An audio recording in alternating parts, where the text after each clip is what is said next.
అధ్యక్ష మంత్రి గారి వైఖరి ఎట్లుందంటే వెంకన్న వైఖరి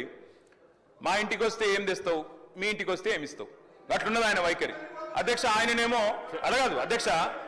ఆయన ఏమంటారు అధ్యక్ష నాగార్జున సాగర్ కట్టింది ఎవరు ఇది కట్టింది ఎవరు అది కట్టింది ఎవరు అది చెప్పొచ్చాడు ఆయనేమో డబ్బా కొట్టుకోవచ్చాడు కానీ సమైక్యాంధ్రలో అన్యాయం జరిగింది కాబట్టే మళ్ళీ 2014 మీరు మాట్లాడండి అప్పుడు జరిగిన తప్పులు ఎత్తి చూపుతేనేమో ఇబ్బంది అవుతున్నది కానీ అప్పుడు కట్టిన ప్రాజెక్టులకు మాత్రం డబ్బా కొట్టుకోవడం డప్పు కొట్టుకోవడం మాత్రం ఆయన చేస్తారట ఇంకొక మాట అధ్యక్ష మంత్రి గారికి నేను కోరుతా ఉన్నా దయచేసి మీరు హౌస్ లో ఉన్నారు పోయిన సెషన్ లో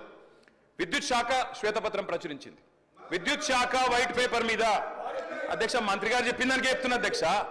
అరే ఆయన తప్పుదో పట్టిస్తే ప్రజలను మంచిది కాదు అధ్యక్ష 24 గంటల కరెంట్ ఇవ్వలేదు అని మాట్లాడిండు ఇదే హౌస్ లో మీ డిప్యూటీ సీఎం చెప్పిండు అది చెప్తున్నా వినండి ఓపికగా వినండి మీ డిప్యూటీ సీఎం గారు ప్రవేశపెట్టిన శ్వేతపత్రంలో నుంచే కోట్ చేస్తున్నా మీ డిప్యూటీ సీఎం గారే చెప్పిండ్రు